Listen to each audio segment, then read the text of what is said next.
자, 오늘은 이 사무엘상 4장 1절에서 11절 말씀 가지고 패전이라는 제목으로 여러분과 함께 말씀을 나누겠습니다. 이제 사무엘상 3장에서 하나님께서 이 어린 사무엘을 부르시죠. 그리고 사무엘에게 앞으로 엘리의 집에 일어날 일들을 여러 가지를 말합니다. 그러면서 이제 3장에서는 하나님께서 이 사무엘을 하나님의 성전에서 쭉 길러가시면서 하나님의 말씀이 이 사무엘을 통하여서 전달되고 그 전달된 말씀이 땅에 떨어지지 않고 계속해서 이루어지는 것들을 보여줍니다. 그래서 사무엘상 3장 처음 시작할 때는 이 사무엘이 엘리 앞에서 여호와를 섬길 때는 여호와의 말씀이 희귀하여서 이상이 흔히 보이지 않았다, 이렇게 시작을 하는데, 이제 오늘 4장 1절에 보면 사무엘의 말이 온 이스라엘에 전파되니라, 이렇게 나오죠. 그러니까 이 3장을 통해서 사무엘을 하나님께서 부르시고 계속해서 사무엘을 선지자로서 또 그 땅을 다스리는 사사로서 또 제사장으로서 길러가시는 것을 볼 수가 있고, 그래서 이러한 모습을 통해서 우리가 지난 시간에 정말 엘리와 엘리 두 아들들, 그런 최고 지도자들 또는 제사장, 하나님과 어떤 소통하는 이 역할을 담당하는 제사장이 완전히 부패하고 죄악 가운데 떨어졌을지라도 그 가운데서 하나님께서 그들을 벌하시면서 그들을 대신할 사람을 세우신다라고 하는 그 약속을 이 3장 안에서 이루시는 것을 볼 수가 있습니다. 그래서 사무엘이 이제 엘리 제사장 집안의 그런 홈리와 비느하스 또 엘리, 이 사람들을 대신한 하나님의 어떤 제사장으로 세워지는 모습을 우리가 볼 수가 있고, 그 결과 이제 이 초반에는 하나님의 말씀이 그 이스라엘에 거의 희박하게 전해졌는데, 이제는 온 이스라엘이 이 사무엘을 통하여 하나님의 말씀을 듣게 되는 그런 상황까지 이르렀습니다. 자, 그렇게 되면서 이제 4장에서 어떤 새로운 이제 전환점의 어떤 사건이 일어나요. 전환점이 되는 사건. 그러니까 이 사무엘이 이제 그 역사의 전면에 등장하게 되는 그 사건이 일어나는데, 그 역사에서 어떠한 큰 전환점이 되는 여러 가지 사건들이 있는데요. 사실 그 중에 가장 큰 영향력이 있는 것은 대부분 전쟁입니다. 전쟁이 일어나면서 우리 조선 같은 경우에 조선 전기와 후기로 나누는 결정적인 사건이 뭐죠? 역사 공부를 다시 한번 해볼까요? 예, 조선 전기와 조선 후기로 나누게 되는 결정적인 사건 뭘까요? 두 번의 전쟁입니다. 뭐죠? 예, 임진왜란과 병자호란이에요. 그래서 지금 조선왕조 500년 이야기 하잖아요. 정말 딱 가운데 이 임진왜란과 병자호란이 있어요. 조선이 건국된 게 1392년이잖아요. 딱 200년 만에 1592년에 임진왜란이 터집니다. 7년 동안 임진왜란이 있고 또 그 이후에 또 바로 또 병자호란이 터지잖아요.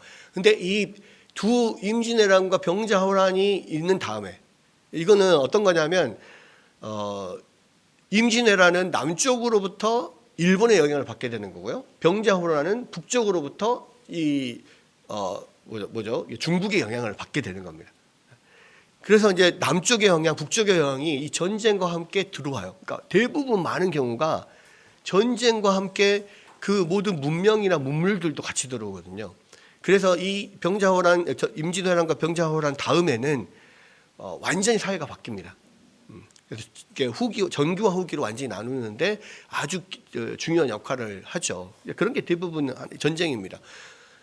전 세계 역사도 마찬가지. 1차 세계대전, 2차 세계대전 있은 이후에 전쟁 전과 후로 확 나뉘게 되거든요. 여러 가지 모든 게 다 달라져요. 근데 여기도 마찬가지인데, 지금 이 사무엘상은 여호수아에서 사사기를 거쳐서 이제 이 왕들이 세워지는, 이 사울과 다윗을 비롯한 왕들이 세워지는 그 과도기에 있단 말이에요. 사실 이 엘리와 사무엘은 사사의 시대와 왕정 시대의 사이를 잇는 그런 마지막 사사라고 할 수 있습니다. 그러니까 우리가 보통 기름 부음 받아 세우는 그런 직분이 왕과 선지자와 제사장이잖아요. 그죠? 근데 이제 왕이 세워지기 전에는 사사가 세워졌었어요. 사사가 다스렸단 말이에요. 그러니까 엘리도 대제사장이지만 마지막 사사였고요. 사무엘은 마지막 사사이자 선지자이자 이 제사장이었어요. 근데 사무엘은 대제사장이 되기는 어려워요. 왜냐하면 사무엘은 그 아론의 직계 자손이 아니거든요. 그러니까 사무엘도 레위 자손이긴 합니다. 레위 자손이긴 한데 레위 자손 중에서도 고핫 자손이에요. 그러니까 레위 자손 중에서 고핫 자손 중에서 그 고핫 자손 안에 또 아론의 자손들이 있거든요. 근데 고핫 자손이긴 한데 아론의 자손은 아니에요. 그래서 이제 나중에 이제 어떻게 되냐면 사무엘의 아들이 요엘이고 요엘의 아들이 헤만이에요. 헤만이 누구냐면 레위인들 중에서 다윗과 솔로몬 시대에 찬양대장 역할을 했던 사람이 헤만이에요. 그러니까 이제 그 찬양대도 레위 사람들이 합니다. 고핫 자손. 그래서 이 고핫 자손 안에 아론 자손이 있는 건데 아론 자손 계통만 대제사장이 사실 될 수가 있고 나머지는 그냥 그러니까 아론 자손만 제사장이 될 수가 있는데 이 사무엘 입장에서는 제사장 집안은 아닌 거예요. 그냥 이게 레위 집안인데 그럼에도 불구하고 하나님께서 그 아론 자손 중에서 이다말 계열의 제사장으로 지금 엘리 제사장이 세워져 있고 나중에는 이 엘리 제사장 그 집안을 하나님께서 그 홈리와 비느하스로 인하여서 멸하시겠다라고 하시잖아요. 더 이상 거기에서 대제사장이 나지 않겠다라고 하면서 결국은 나중에 이제 솔로몬 시대를 가면 그 이다말 계열의 마지막 대제사장이 뭐죠? 대제사장이 거기에 나오면서 그러니까 마지막 이제 이다말 계열이 끝나고 사독 계열로 넘어가게 됩니다. 이제 원래는 사독 계열 이쪽으로 그 다음부터는 이제 쭉 사독이 세워지면서 쭉 가게 되는데 이제 그게 이제 원래는 엘르앗살 계열이 이제 사실은 사독 계열이거든요. 그러니까 원래 엘르앗살 계열로 대제사장이 계속 세워졌었어요. 근데 어느 순간에 이게 지금 이 엘리가 그 이다말 계열에서 지금 대제사장이 됐는지는 몰라요. 근데 원래 처음부터 뭐 엘르앗살의 아들 비느하스 때부터 하나님께서 비느하스의 그 충성됨을 보시고 그 제사장의 직분이 떠나지 않을 것이다 말씀을 하셨거든요. 결국은 중간에 어떻게 비껴서 그게 됐는지 모르지만 결국은 원상태로 엘르앗살 비느하스 계열로 이제 사독 이후로 쭉 이렇게 나가게 됩니다. 근데 이제 무슨 이야기를 하려고 하냐면 이 엘리의 집안의 죄악 때문에 홈리와 비느하스의 죄악 때문에 하나님께서 그 집안을 멸하시면서 하나님이 대신 이 하나님의 마음에 합한 제사장을 세우겠다 했잖아요. 그게 이제 사무엘인 거죠. 가까이 있는 사무엘이고 이제 나중에는 이제 뭐 예수 그리스도로 이어지게 되는데 바로 그렇게 엘리 집안에 완전히 멸망되고 사무엘이 하나님의 제사장으로서 세워지고 그래서 사사이자 제사장이자 선지자로서 세워지면서 이제 왕정 시대로 넘어가는 그런 분기점이 되는 결정적인 사건이 사실 오늘 나오는 이 전쟁 블레셋과의 전쟁인 거예요. 그러니까 이 전쟁의 결국은 하나님의 약속대로 하나님 말씀하신 대로 엘리와 두 아들이 한날에 죽죠. 그리고는 이제 모든 어떤 그 권력이나 내지는 중심이 사무엘로 넘어가게 되고 사무엘을 중심으로 블레셋을 이기면서 어떤 대부흥이 이렇게 일어나는 그러한 일들이 이제 그 뒤에 일어나게 되는 겁니다. 그래서 사실은 이 패전이라고 하는 것은 이제 이스라엘 입장에서는 지금 패전인데 사실은 거기에 하나님께서 이미 말씀하셨던 예언하셨던 그 일들이 그 패전 가운데 이루어지는 거예요. 자, 보면은 이제 1절에서 보면 사무엘의 말이 온 이스라엘에 퍼지니라. 그러니까 이게 왜 제가 이 이야기를 하냐면 분위기상으로는 하나님의 말씀이 희귀했던 그 시대에 사무엘로 인하여서 온 이스라엘에 말씀이 전해졌어요. 그러면 이제는 부흥이 시작돼야 되잖아. 그죠? 근데 사무엘의 말이 온 이스라엘 퍼지냐 해놓고 이스라엘 패전이 나와. 뭐 이상하잖아요. 근데 왜 이렇게 나오냐? 결국은 어찌 보면은 이스라엘의 어떤 절대절명의 어떤 그런 순간. 왜냐하면 전쟁에서 패한다는 것은 뭐 아니면 도거든요. 전쟁에서 패하면 다 끝나는 거예요, 원래. 그렇잖아요. 어느 나라든지 전쟁에서 패하면 망하는 겁니다. 근데 하나님의 말씀이 사무엘로 인하여 이제 막 온 이스라엘 퍼지기 시작했는데 갑자기 전쟁으로 망해 나라가. 그 뭐 이상하다. 그런데 그 안에 하나님의 뜻이 있다는 거죠. 어찌 보면 이스라엘의 온 나라가 지금 절대절명의 순간에 전쟁과 패전 가운데 완전히 쫄딱 망하는 그런 상황에 들어갔는데 결국은 그것이 하나님이 뜻하신 거였고 거기에 하나님께서 말씀하신 대로 엘리의 가문이 다 멸망하게 되고 새로운 하나님이 세운 제사장, 선지자, 사사의 어떤 사무엘이 등장을 하는, 그래서 이스라엘이 완전히 또 새롭게 되는 패전 속에서 이스라엘이 새롭게 되는 놀라운 역사가 일어나게 되는 거예요. 여러분, 우리 이 세상의 전쟁을 생각해 봐요. 전후에 뭐 전쟁에서 이겼든 졌든 간에 전쟁의 그 후유증을 극복하는 데는 굉장히 오랜 세월이 걸립니다. 우리나라도 한국 전쟁의 그 참상, 한국 전쟁으로 폐허가 됐던 이 나라가 회복되는데 엄청 오래 걸렸잖아요.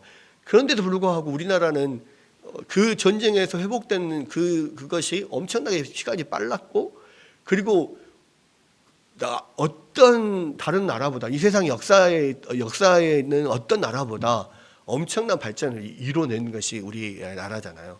근데 그런 경우는 세상에서 엄청 드물어요. 그러니까 전쟁의 후유증은 반드시 있을 수밖에 없단 말이에요. 그런데 이스라엘은 오히려 전쟁으로 인하여서 나라 전체가 새롭게 되는 역사가 일어나는 거예요. 그러면서 이제 이게 사무엘의 말에 온 이스라엘이 전파되니라 하고 이제 패전이 나오는 겁니다.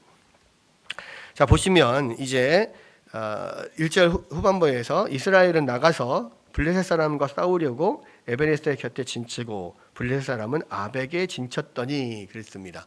근데 갑자기 아무런 뭐 이렇다 말도 없이 갑자기 전쟁이 나와요.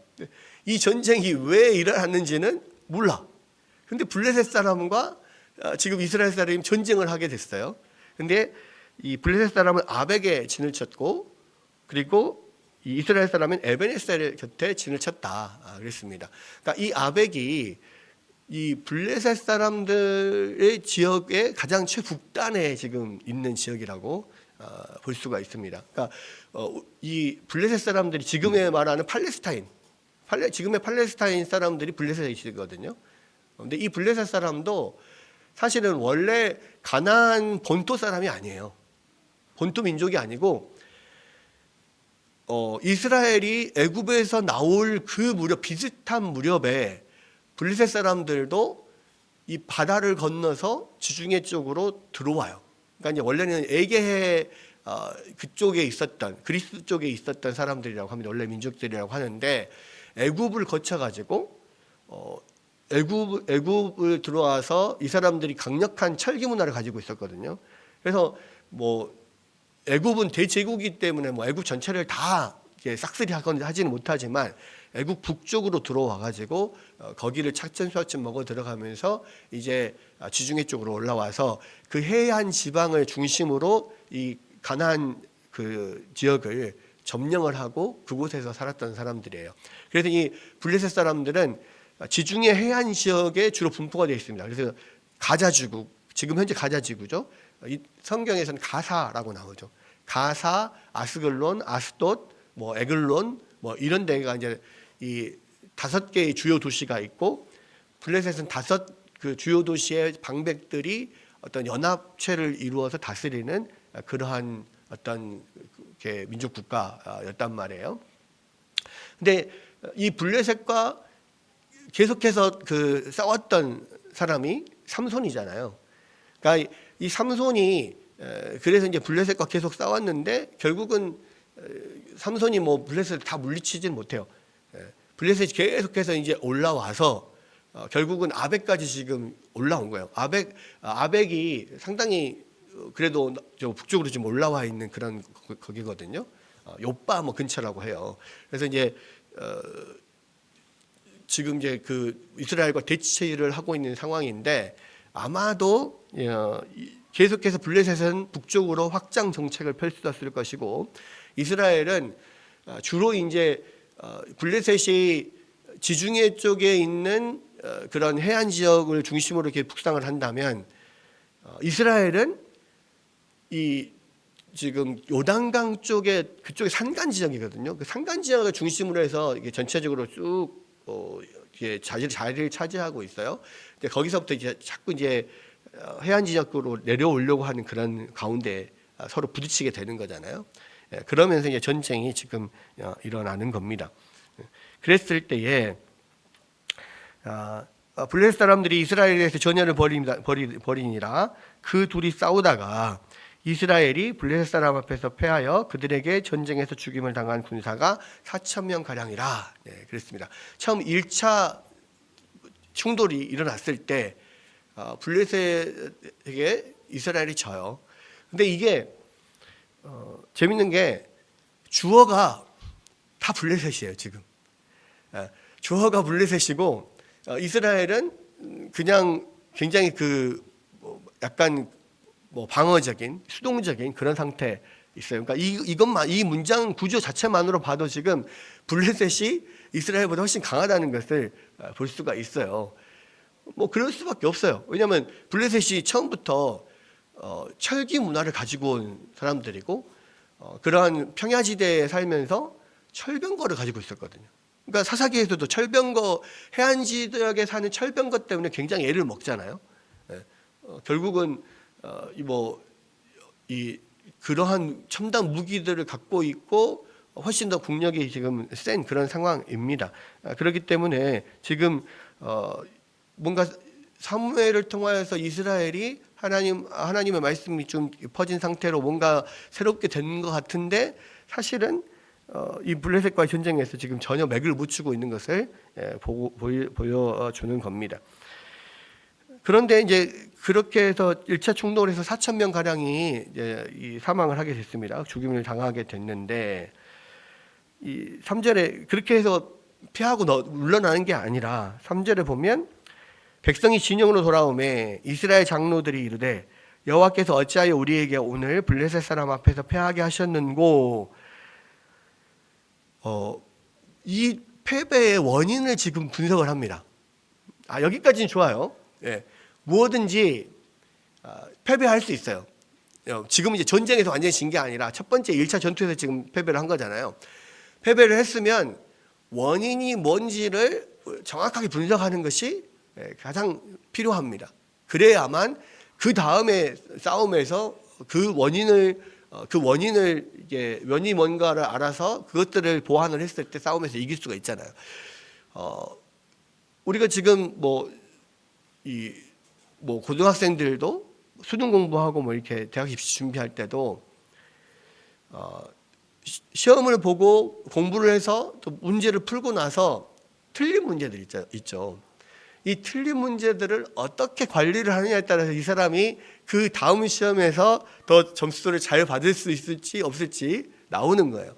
그러니까 한번 틀렸으면 왜 틀렸는지 보고 다시 한번 내가 틀린 걸 중점적으로 다시 공부를 하고 이렇게 보완을 해야지 그 다음에 다시 좋은 성적을 받을 수 있잖아요. 근데 틀리고 나서 그냥 잊어버리고 넘어가. 다음에 나오면 또 틀려. 이렇게 되면 전혀 발전이 없거든요. 마찬가지입니다. 지금 전쟁에서도 전쟁이라고 하는 것은 결국 뭐 이렇게 한 번의 전투로 끝나는 건 아니에요. 예. 그러니까 전투에서는 질 수 있어도 전쟁에서 이기려면 진 전투에 대한 정확한 분석을 해야 돼요. 그리고 왜 전투에서 졌는지를 파악을 하고 그것을 보완해서 다음 전투에서 이길 수 있도록 해야 되는 것이, 그래야만 이기게 되는 거죠. 근데 이제 문제, 여기까지는 좋아요. 왜 졌는지 서로 상의를 합니다. 근데 문제는 그 전투에서 진 원인을 정확하게 바로 파악을 못하고 헛다리를 짚는 거예요. 이게 이제 제일 문제가 되는 건데, 여기서 뭐 어떻게 됩니까? 왜 여호와께서 우리에게 오늘 블레셋 사람 앞에서 패하게 하셨는고? 그러니까 지금 이스라엘 백성들이 적어도 그거는 안 거예요. 전쟁은 하나님께 달렸다는 거 안 거야. 그죠? 왜냐? 그 전에 자기 가나안 땅에 처음 들어온 조상들부터 여호수아 시대부터 또 사사 시대를 거쳐서 많은 전쟁들이 있었잖아요. 하나님께서 분명히 이야기했습니다. 전쟁은 나에게 있다. 그러니까 하나님께서 그 모든 전쟁의 승패는 하나님께 있다는 것은 알아요. 그래서 하나님께서 왜 우리를 패하게 하셨는가, 여기까지는 좋아요. 근데 그 다음에 그 답을 뭐라고 지금 찾았습니까? 블레셋 사람 앞에서 어떻게 왜 패하게 하셨는고 해놓고 여호와의 언약궤를 실로에서 우리에게 가져다가 우리 중에 있게 하여 그것으로 우리를 우리 원수들의 손에서 구원하게 하자. 지금 이 이스라엘 장로들은 이 패전의 원인을 언약궤가 우리 가운데 없어서 그렇다라고 지금 생각을 한 거예요. 왜냐? 그러니까 그 조상들의 싸움에 대해서 다 들은 바는 있어. 왜? 여호수아와 뭐 이스라엘 백성들이 가나안을 점령하고 막 할 때, 특히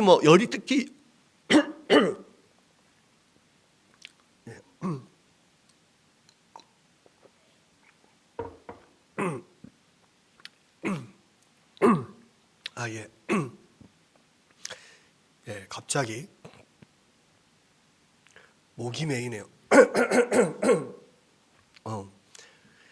뭐가 이렇게 확 들어왔나? 예. 이 여호수아, 특히 이제 이 여리고성을 점령할 때 그 놀라운 기적적인 사건이 있잖아요. 그때 어쨌습니까? 여호와의 언약궤가 맨 앞에 제사장들이 여호와의 언약궤를 메고 이 여리고성을 이 돌므로써 결국은 그 여리고성이 무너지면서 대승을 거두잖아요. 그러니까 이 지금 이스라엘 장로들은 전쟁은 하나님께 달려 있는데 하나님이 우리를 전쟁에서 이기게 하시려면 하나님의 언약궤가 우리 안에 있어야만 전쟁에서 이기는 건데 우리가 그거를 몰랐네. 그래서 실로에 있는 언약궤를 빨리 모셔와가지고 우리 만 앞에서 하나님이 싸우시게 하자. 뭐 이렇게 지금 한 거예요. 근데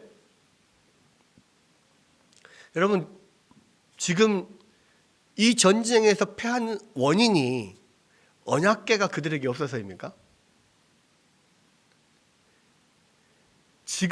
사실은 지금 이 전쟁에서 패하는 원인은 뭐냐면 하나님께서 이 전쟁을 통해 가지고요, 이 엘리의 두 아들 홈리와 비느하스를, 그 집을 망하게 하는데 사실의 목적이 있거든요. 그러니까 원인은 언약궤가 그들에게 있기 때문이 아니라 이스라엘의 죄악 때문에 지금 하나님께서 패하게 하신 거란 말이에요. 그러니까 엘리 집안, 이 홈리와 비느하스의 그 죄악만이, 이 죄악이 그들만의 죄악이 아니에요. 왜? 그러니까 홈리와 비느하스의 죄악을 막 이렇게 증치하지 못한 아버지 엘리의 죄이기도 하지만, 한편으로는 엘리와 그 두 아들들이 그렇게 하나님 앞에 범죄하고 있으면 적어도 이스라엘의 지도자들은, 이 이스라엘 장로들은 그렇게 하면 안 됩니다라고 말을 해야 되잖아요. 그들의 죄악을 뻔히 알고 있잖아요. 그런데도 그냥 그것을 그냥 넘어가 버리는 거예요. 그것에 대해서 전혀 그들의 죄악으로 인하여서 이스라엘이 하나님 앞에서 큰 벌을 받게 될 것이라고, 이거 엄청나게 큰 위험에 노출될 것이라고 하는 것에 대해서 전혀 아무런 생각이 없어요. 결국은 이 죄악은 홈리와 비느하스와 엘리 제사장의 죄악일 뿐만 아니라 이스라엘 그 지도자들 전체의 죄악이기도 해요. 그런데도 이 사람들은 뭐가 문제인지를 지금 전혀 알지를 못하는 거예요. 그래서 하나님께서 그들을 피하게 하신 것은 그들의 죄악 때문인 거예요.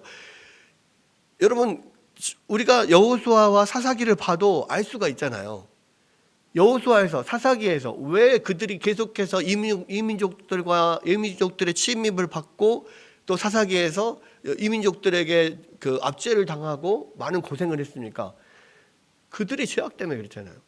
하나님께서 그들의 죄악 때문에 이민족을 들어서 그들을 징치하셨다고요. 지금 이 엘리와 비느하스, 홈리와 비느하스 이 시대는 그 사사 시대의 마지막이에요. 똑같이 하나님의 그 역사는 똑같이 지금 이루어지고 있는 거예요. 그 이스라엘의 죄악으로 인하여서 사실은 하나님께서 블레셋을 들어서 지금 이스라엘을 치시는 거거든. 그러면 이스라엘 백성들이 하나님 앞에 엎드리고 회개하고 부르짖으면서 하나님 잘못했습니다 하고 돌아와야 되거든. 그래야만 하나님께서 도움의 손길을 주셔서 이기게 하시잖아요. 근데 뭐가 문제인지 몰라.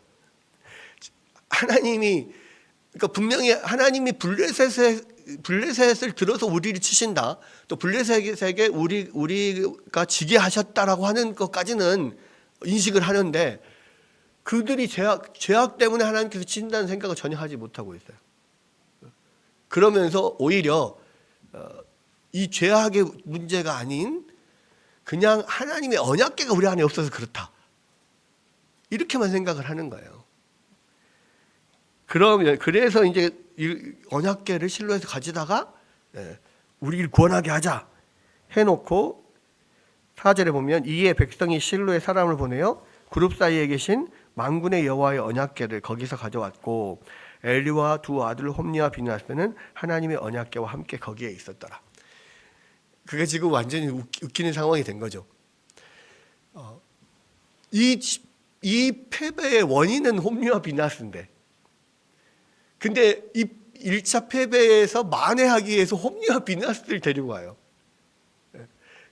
물론 그들의 입장에서는 언약궤를 가지고 온 거죠. 승리를 위해서 언약궤를 가지고 온 건데, 그 언약궤를 누가 가져옵니까? 홈리와 비느하스가 가져와요.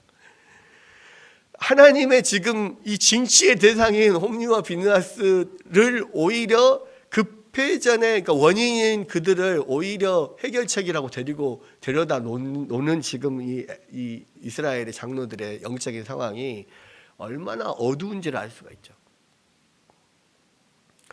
여러분, 우리가 하나님 앞에 우리의 죄악이 무엇인지를 똑바로 깨닫고 회개하는 것도 사실은 하나님의 큰 은혜인 거예요. 하나님의 은혜가 없으면 우리가 그것이 잘못인지도 몰라요. 지금 이 이스라엘 장로들처럼. 그래서 우리가 하나님 앞에 이 회개할 수 있다고 하는 것은 어쩌면 하나님의 큰 복이에요. 하나님께서 우리 가운데 주시는 큰 복이에요. 바르게 회개해야만 하나님이 우리를 다시 회복시켜 주시거든요. 우리를 회복해 하시는 것은요, 우리가 하나님 앞에 정말 전심으로 회개할 때예요. 회개할 수 없는 것이 얼마나 큰 게 저주고 화인지 몰라요. 그래서 회개할 수 없는 것, 회개하지 못하는 사람을 뭐라고 합니까? 성경에서 양심에 화인 맞은 사람이라고 해요. 무엇이 잘못됐는지를 알지를 못해요. 내가 얼마나 큰 죄 있는지 알지 못해. 여러분, 그래서요, 하나님 앞에 정말 그 크게 은혜를 받은 사람들은요, 훨씬 더 자기의 죄에 민감합니다. 그리고 이 하나님께 더 가까이 나가고 더 신앙적으로 더 성숙한 사람들은 훨씬 더 하나님 앞에 자기가 크게 죄인이라고 생각을 해요. 그래서 늘 하나님 앞에 가까이 나아가면 나아갈수록 이 나 같은 이 죄인, 이 벌레 같은 죄인을 하나님 어찌 하나님 나를 사랑해 주신지 이렇게 생각을 하게 되는 거거든요. 근데 전혀 하나님과 멀어져 있는 사람은요, 자기가 전혀 죄인인지 몰라요. 그래서 우리가 뭐 복음을 전하고 전도를 하고 막 그러잖아요. 복음을 전하면 제일 받아들이기 어려운 게 뭐냐? 예수님이 하나님의 아들이시다. 우리를 위해서 십자가를 지셨고 우리를 구원하시기 위해서 죽으셨다, 살아나셨다. 예수님을 믿으면 구원 받는다. 오케이, 다 받아들여요. 근데 왜 그렇게 돼야 되냐면 우리가 다 죄인이어서 구원받을 수 없기 때문에 우리에게서 이 구원을 해결할 수 있는 방법이 없기 때문에 예수님이 오셔야 된다. 당신은 예수님이 그렇게 하나님 십자가에서 그런 저주를 받아 죽어야 마땅할 만큼의 그런 큰 죄인이다라고 하면 그것을 받아들이지 못해요. 왜 내가 죄인이냐? 난 죄인인 거 없다. 전혀 자기가 죄인인지를 몰라요. 자기가 죄인인지를 모르기 때문에 하나님과 멀어져 있는 거예요, 사실은. 유초등부 학생들, 그러니까 이제 어려서부터 유치부 학생들, 유초등 학생들, 중고등부, 청년부 쭉 올라가면 올라갈수록 또는 내려가면 내려갈수록 자기가 죄인이라고 느끼지 못해요. 우리 초등학생 애들한테 물어보십시오. 당신 네가 죄인, 너 정말 아주 이루 말할 수 없는 악독한 죄인이야. 내가 무슨 죄인이야 이렇게 이야기해요. 나는 죄가 없다. 늘 그렇게 생각한다고. 근데 조금씩 나이를 먹어가면서 점점점 하나님께 가까이 나가는 사람들은 자기가 죄인이라는 것을 계속해서 발견해 나가죠. 그래서 사실은 다윗이 하나님의 마음에 굉장히 합한 자였잖아요. 다윗이 하나님의 마음에 합한 이유가 뭐였냐면 다윗은 회개가 빠른 사람이거든. 근데 다윗이 하나님 앞에 그렇게 회개가 빠르고 또 자기의 어떤 그런 추악한 죄악들을 금방금방 깨닫는 것 자체가 다윗이 하나님께 가까이 있다는 증거예요, 사실. 그래서 그런 다윗과 같은 깊은 그런 회개의 어떤 마음들, 자신의 어떤 죄악을 하나님 앞에서 정말 이렇게 슬퍼하고 통곡하고 통회하고 자복하며, 심지어는 그 밧세바 이후에 그런 이 나단 선지자에게 그런 죄악을 지적받았을 때 통곡을 하는 그 통곡의 자기의 눈물에 자기의 침상이 다 떠다닌다라고 표현할 만큼의 그런 깊은 통회를 하거든요. 그러니까 다윗의 가장 부러운 것 중에 하나가 그건 것 같아요. 정말 하나님 앞에서 자기의 죄악을 토설하고 자기의 그런 죄악을 알고 통회하는 그런 모습들.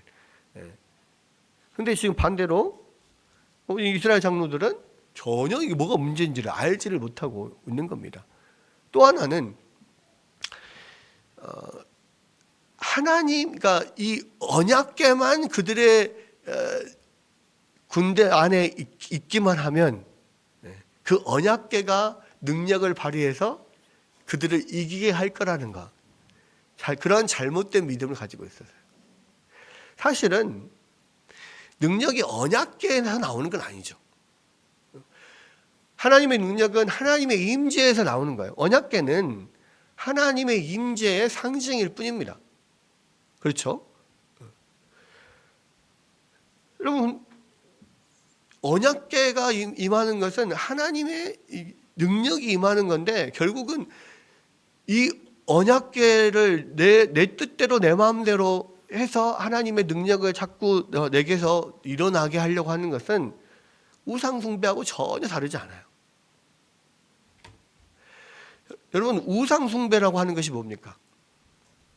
우상 숭배는요, 나를 위하여 새긴 우상을 만들고, 그러니까 그 10계명에 2계명이 뭡니까? 우상을 섬기지 말라는 건데, 우상을 만들지 말라는 건데, 원래 2계명은 전체의 그 문장은 뭐냐면 너를 위하여 새긴 문장을 만들지 마라, 새긴 우상을 만들지 말라거든요.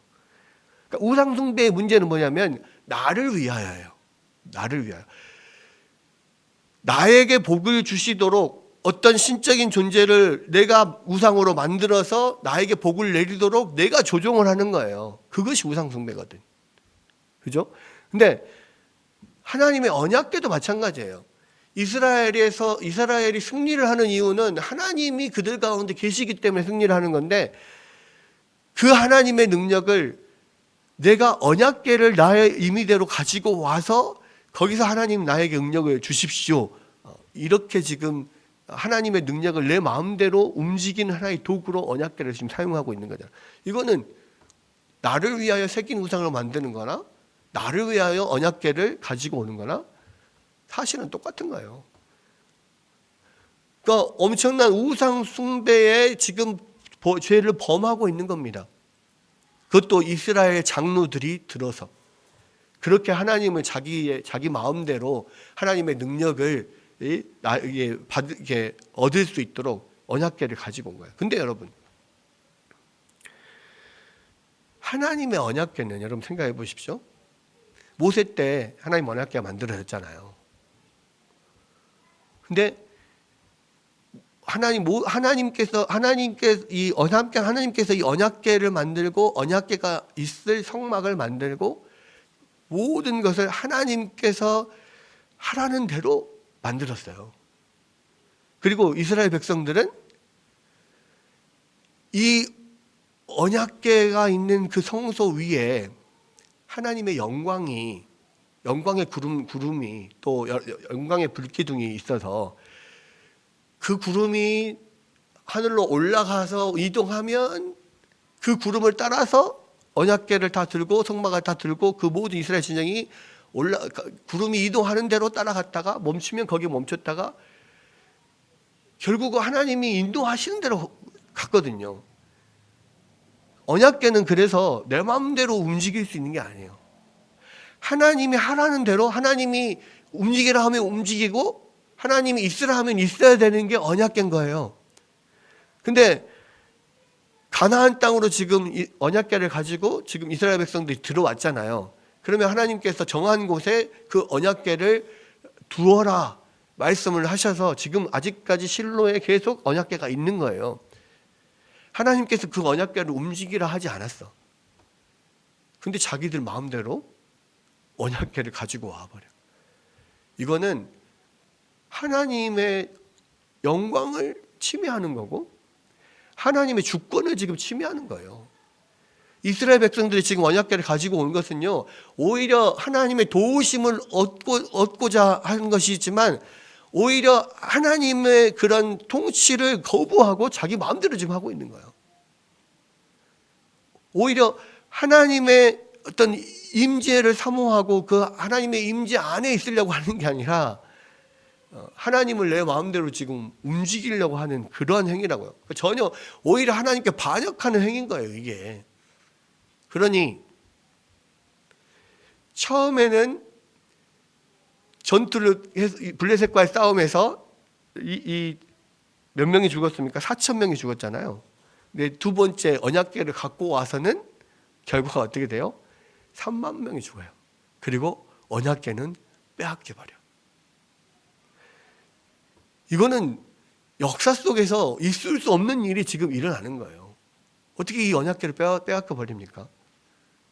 그런데 결국은 하나님께서 이 일을 행하시는 거죠.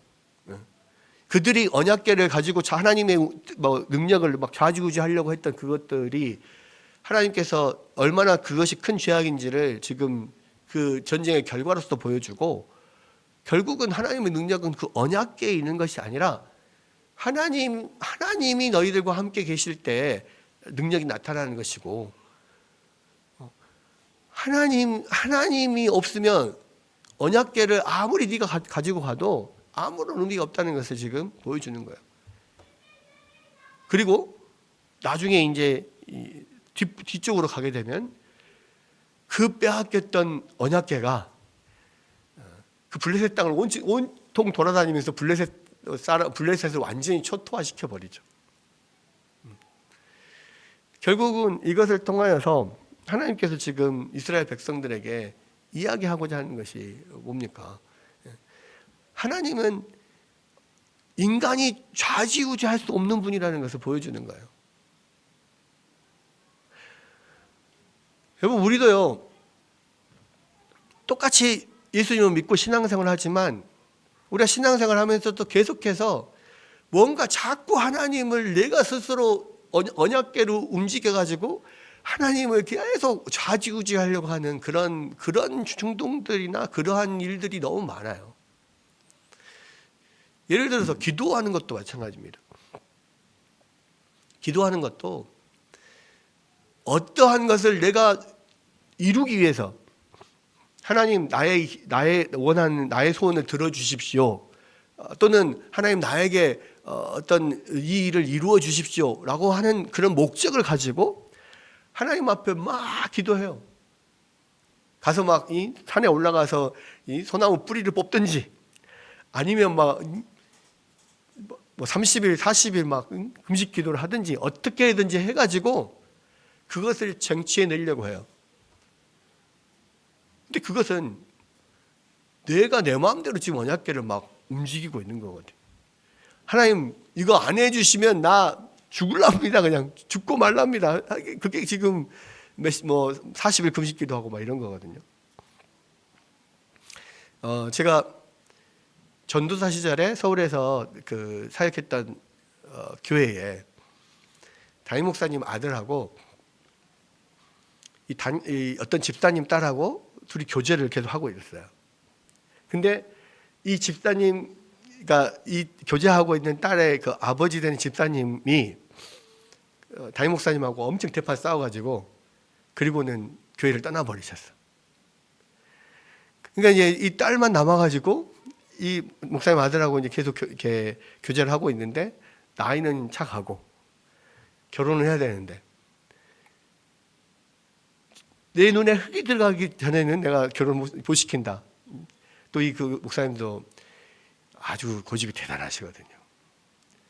그러니까 이제 옆에서 이제 보다 못한 장로님들이 그 목사님 아들한테 이야기를 하는 거예요. 권면을 하는 거예요. 아니 좀 결단을 내려봐라. 네가 뭐 한 달 동안 금식 기도를 하든지 뭘 하든지 해서 한번 아버지의 마음을 돌려봐라. 이렇게 이야기를 하니까 그 형제가 뭐라고 하냐면 제가 한 달 금식 기도하면 제 아버지는 40일 금식 기도 하실걸요? 제가 어떻게 아버지를 이깁니까? 뭐요? 그렇게 이야기를 하시더라고. 물론 이제 나중에는 결국은 둘이 결혼을 했습니다. 근데 무언가를 이루기 위해서 내가 막 끝까지 막 몇십일 막 금식하고 기도하고 해서 뭐 그것을 이뤄내려고 하는 것은 내가 내 마음대로 지금 언약궤를 내 마음대로 옮기려고 하는 거예요. 하나님의 능력이 나에게 부어지도록 그렇게 하는 거예요.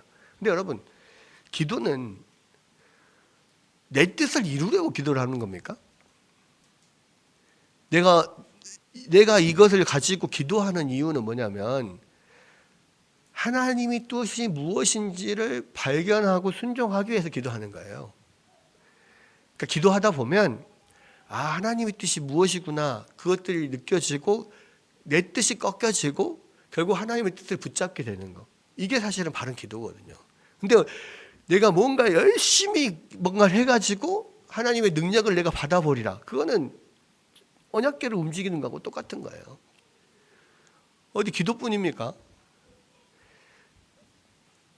하나님 앞에 예를 들어서 내가 엄청 죽을 병에 걸렸어. 그러면 하나님 이 병을 치료해 주십시오 하면서 하나님 앞에 열심히 나와서 기도도 하고 막 성경도 읽고 막 그렇게 해.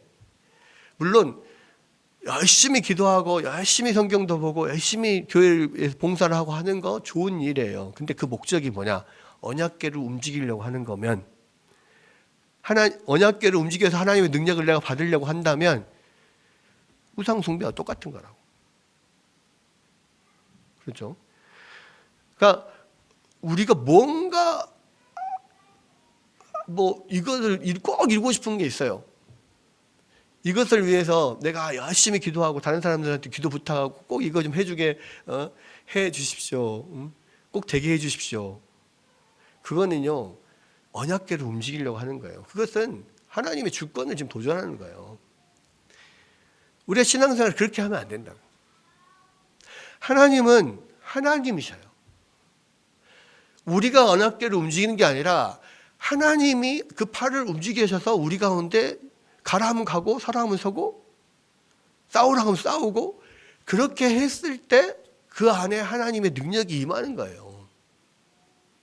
그래서 우리 가운데 제일 중요한 건 뭐냐면 하나님의 뜻이 무엇인지를 우리가 기도를 통해서 계속해서 그것을 알아가는 거예요.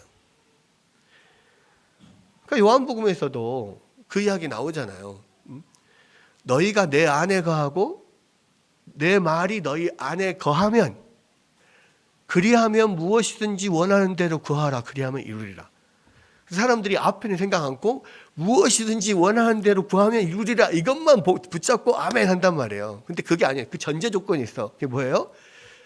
내 말이 너희 안에 거하고 너희가 내 안에 거하면. 그럼 결국은 우리가 하나님 말씀 붙잡고 하나님 뜻 안에서 살 때, 그때 모든 것을 기도하면 기도가 이루어진다는 거거든. 왜냐하면 하나님의 뜻에 맞으면 다 하나님께서 이루어 주시는 거란 말이에요. 재밌는 게요,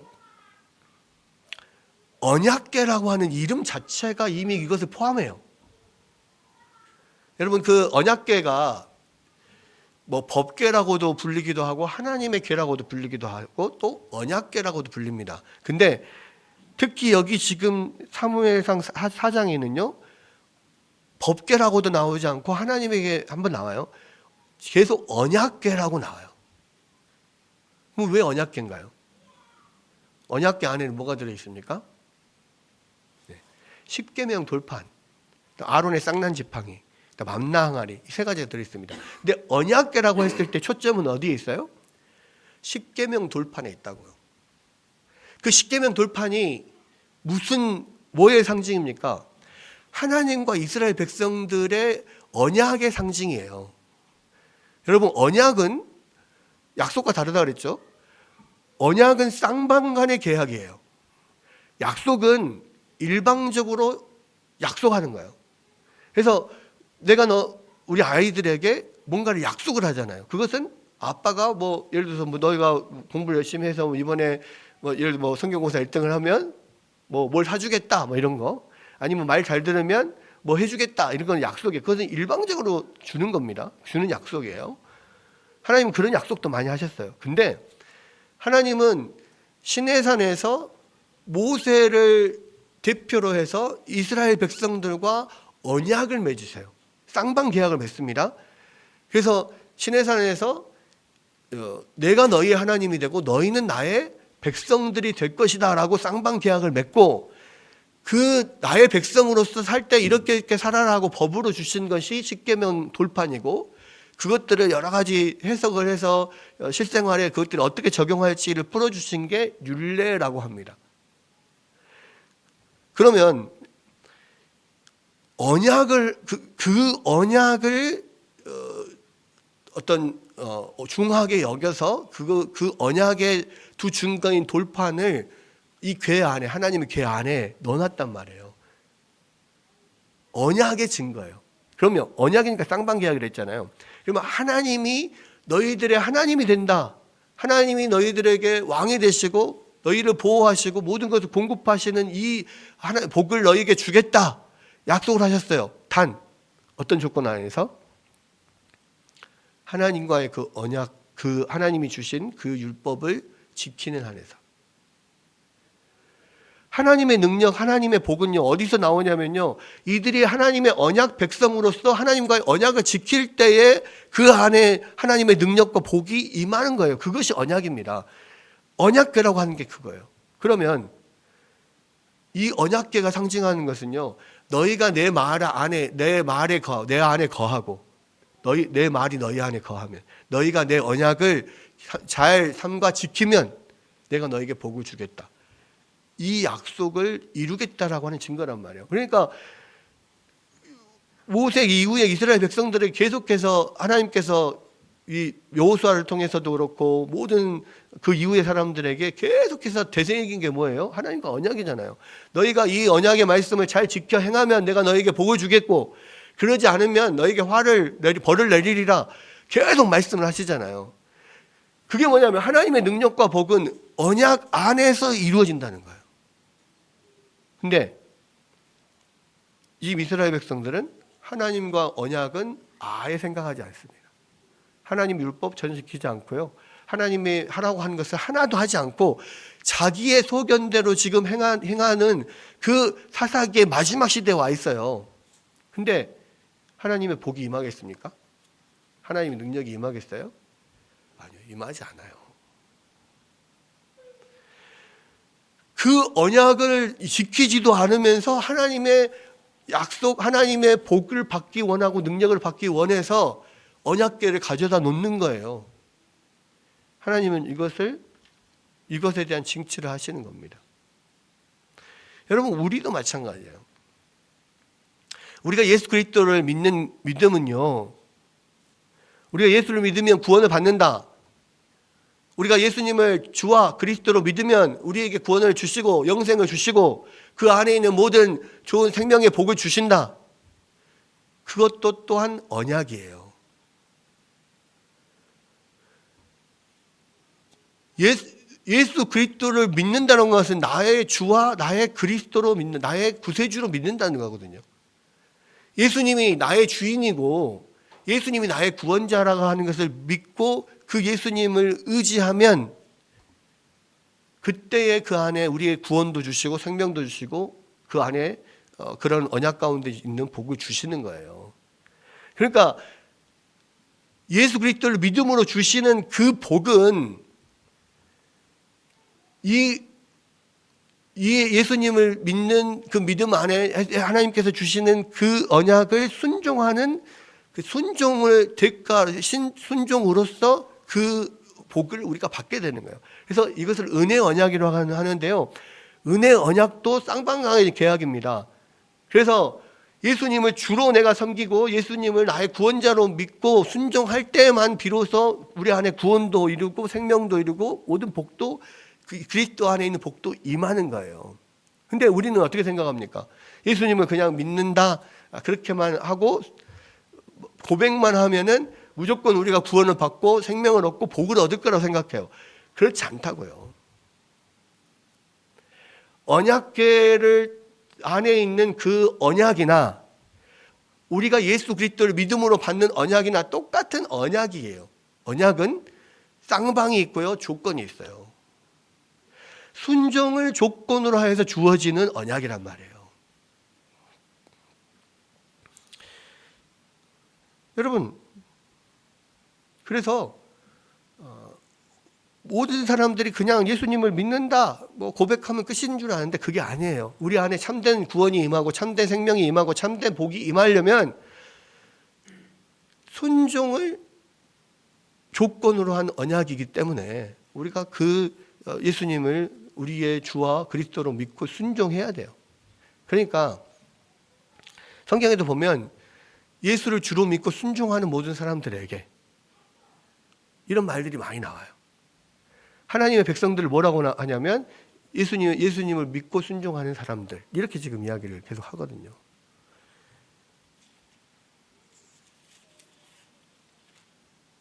여러분, 여기에서 마찬가지 이 이스라엘 백성들이 하나님의 언약이라고 하는 것은 전혀 생각하지 않고요, 그냥 하나님의 능력만 딱 갖고 와가지고 이 승리를 하려고 하고 구원을 받으려고 한 거예요. 자기 죄는 생각지도 않고 언약에 불충성한 것들은 생각지도 않고 그것만 바라는 거예요. 근데 여러분, 이게 지금 현대 우리 크리스천들하고 똑같은 거예요. 예수님에 대한 자기의 죄는 생각하지도 않아요. 또 예수님께서 우리의 주인 되시고 구원자 되신 것을 믿고 예수님의 말씀을 순종하는 믿음 안에서 하나님 예수님께서 주시는 그런 복에 대해서는 복과 구원과 이런 능력만 받으려고 하지 우리의 의무에 대해서는 전혀 생각하지 않아요. 근데 우리의 예수님에 대한 믿음은 우리가 주님께서 우리 가운데 주시는 구원은요, 우리 순종에 달려 있어요. 물론 우리의 순종 때문에 우리가 구원받는 것은 아닙니다. 그죠? 왜냐하면 우리 스스로 그것을 행위 구원이라고 하잖아요. 그죠? 우리가 스스로 뭔가를 해서 우리가 구원을 받을 자격을 취하는 게 아니에요. 왜? 우리는 전혀 그것을 할 수 없기 때문에. 그런데 분명한 것은 예수님께서 모든 것을 우리를 대신해서 이루시고 우리가 할 수 없는 그 모든 것을 다 이루시고 그리고 그것을 믿고 순종할 때에 그 안에 있는 생명을 우리 가운데 주시는 거거든요. 우리가 할 수 있는 것은 유일한 것은 예수님을 믿는 거예요. 믿음으로 구원을 받아요. 그리고 그 믿음은 순종을 포함한단 말이에요. 믿는 자들은 반드시 순종을 해야 돼요. 왜?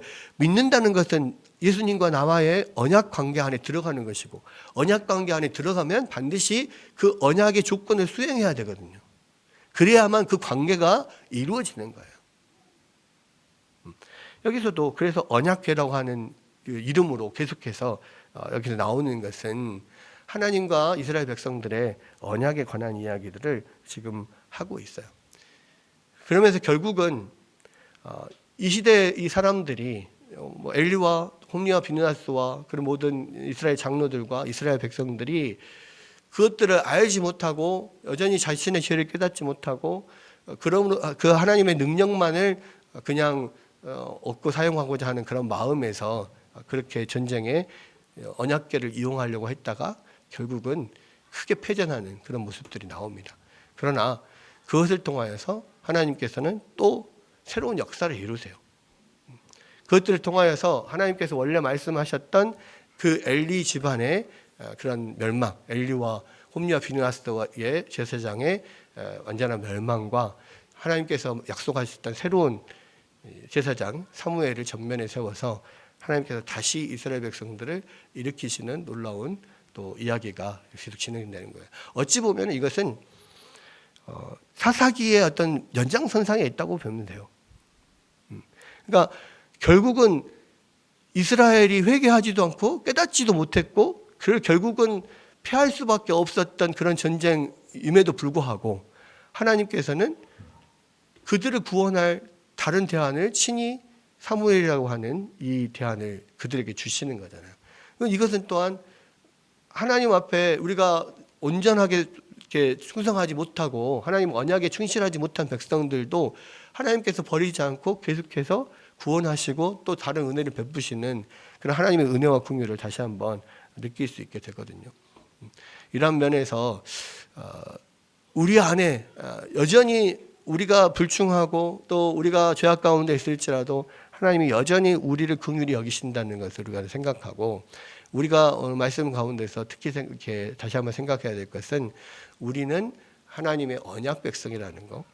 우리가 이 주님의 언약 안에 들어와 있는 하나님 언약 백성으로서 하나님의 능력과 또 하나님의 놀라운 축복을 누리는 조건은 뭐냐면 이 주님을 믿고 의지하고 순종하는 이것이라고 하는 거. 다시 한번 생각하고 우리가 정말로 주님을 붙잡고 또 주님의 놀라운 우리를 향한 또 그런 은혜로운 주님의 일들을 우리가 함께 경험하는 여러분들 되시기를 주의 이름으로 축원합니다.